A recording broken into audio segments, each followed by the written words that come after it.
नमश्चंडिकाय। द्वादशो अध्यायः। देवी चरित्रों के पाठ का महात्म्य। मैं तीनों नेत्रों वाली दुर्गा देवी का ध्यान करता हूँ। उनके श्रीअंगों की प्रभा बिजली के समान है। वे सिंह के कंधे पर बैठी हुई भयंकर प्रतीत होती हैं। हाथों में तलवार ढाल लिए अनेक कन्याएं उनकी सेवा में खड़ी हैं। वे अपने हाथों में चक्र, गदा, तलवार, ढाल, बाण, धनुष, पाश और तर्जनी मुद्रा धारण किए हुए हैं। उनका स्वरूप अग्नि में है तथा वे माथे पर चंद्रमा का मुकुट धारण करती हैं। देवी बोली, देवताओं, जो एकाग्रचित होकर भक्तिपूर्वक इन स्थितियों द्वारा मेरा स्तवन करेगा, उनकी सारी बाधा मैं निश्चय ही दूर कर दूंगी। जो मधु कैटव का नाश, महिषासुर का वध और शुंभ निशुंभ के संहार के प्रसंग का पाठ करेंगे तथा अष्टमी, चतुर्दशी और नवमी को भी जो एकाग्रचित होकर भक्तिपूर्वक मेरे उत्तम महात्म्य का श्रवण करेंगे, उन्हें कोई पाप नहीं छू सकेगा। उन पर पाप जनित आपत्तियां भी नहीं आएंगी। उनके घर में कभी दरिद्रता नहीं होगी। उनको कभी प्रेमी जनों के विछोह का कष्ट भी नहीं भोगना होगा। इतना ही नहीं, उन्हें शत्रु से, लुटेरों से, राजा से, शस्त्र से, अग्नि से, जल की राशि से कभी भय नहीं होगा। इसलिए सबको एकाग्रचित होकर भक्तिपूर्वक मेरे इस महात्म्य को सदा पढ़ना और सुनना चाहिए। यह परम कल्याणकारक है। मेरा महात्म्य महामारी जनित समस्त उपद्रवों तथा आध्यात्मिक आदि तीनों प्रकार के उत्पातों को शांत कर देने वाला है। मेरे जिस मंदिर में प्रतिदिन विधि पूर्वक मेरे इस महात्म्य का पाठ किया जाता है, उस स्थान को मैं कभी नहीं छोड़ती। वहाँ सदा ही मेरा सन्निधान बना रहता है। बलिदान, पूजा, होम और महोत्सवों के अवसरों पर मेरे चरित्र का पूरा पाठ और श्रवण करना चाहिए। ऐसा करने से मनुष्य विधि को जानकर या बिना जाने भी मेरे लिए जो बलि, पूजा या होम आदि करेगा, मैं उसे बड़ी प्रसन्नता के साथ ग्रहण करूंगी। शरद काल में जो वार्षिक महापूजा की जाती है, उस अवसर पर जो मेरे इस महात्म्य को भक्तिपूर्वक सुनेगा, वह मनुष्य मेरी प्रसाद से सब बाधाओं से मुक्त और धन धान्य एवं पुत्र से संपन्न होगा। इसमें तनिक भी संदेह नहीं है। मेरे इस महात्म्य, मेरे प्रादुर्भाव की सुंदर कथाएं और युद्ध में किए हुए मेरे पराक्रम सुनने से मनुष्य निर्भय हो जाता है। मेरे महात्म्य का श्रवण करने वाले पुरुषों के शत्रु नष्ट हो जाते हैं। उन्हें कल्याण की प्राप्ति होती है। उनका कुल सदा आनंदित रहता है।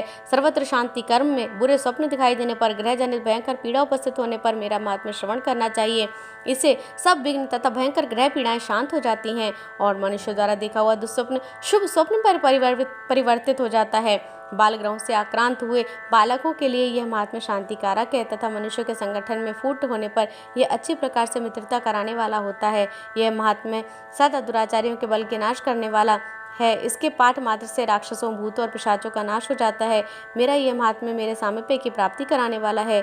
पशु, पुष्प, अर्घ्य, धूप, दीप, गंध आदि द्वारा सामग्री द्वारा पूजन करने से, ब्राह्मणों को भोजन कराने से, होम करने से, प्रतिदिन अभिषेक करने से, नाना प्रकार के अन्य भोगों का अर्पण करने से तथा दान देने से आदि से 1 वर्ष तक जो मेरी आराधना की जाती है, उससे मुझे जितनी प्रसन्नता होती है, उतनी प्रसन्नता मेरे इस उत्तम चरित्र का पाठ करने श्रवण मात्र से हो जाती है। यह महात्म्य में श्रवण करने पर पापों को हर लेता है और आरोग्य प्रदान करता है। मेरे प्रादुर्भाव का कीर्तन समस्त भूतों से रक्षा करता है और मेरा युद्ध विषयक चरित्र दुष्ट दैत्यों का संहार करने वाला है। इसके श्रवण करने पर मनुष्य को शत्रु का भय नहीं रहता। देवताओं, तुमने और ब्रह्म ऋषियों ने जो मेरी स्तुतियां की हैं तथा ब्रह्मा जी ने जो स्तुतियां की हैं, वे सभी कल्याण में बुद्धि प्रदान करती हैं।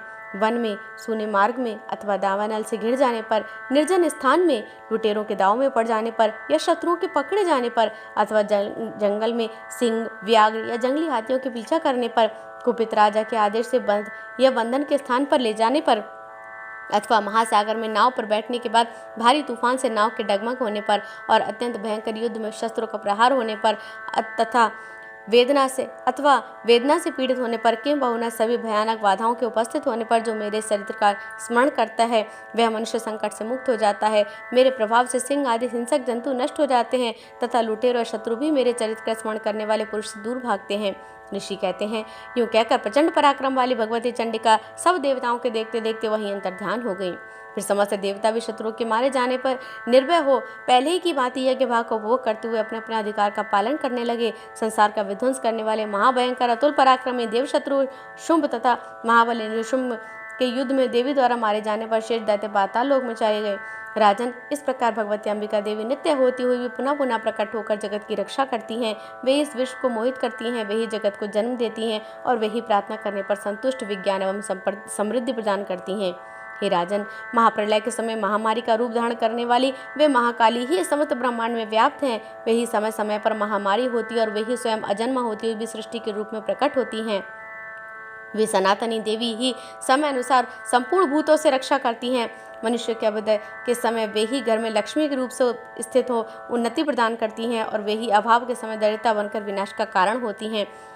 पुष्प, धूप आदि से पूजन करके उनकी स्तुति करने पर वे धन, पुत्र, धार्मिक बुद्धि और उत्तम गति प्रदान करती हैं। इस प्रकार श्री मार्कंडेय पुराण में सावाणिक मनवंतर की कथा के अंतर्गत देवी महात्म्य में फल स्तुति नामक 12वां अध्याय पूरा हुआ। बोल सच्चे दरबार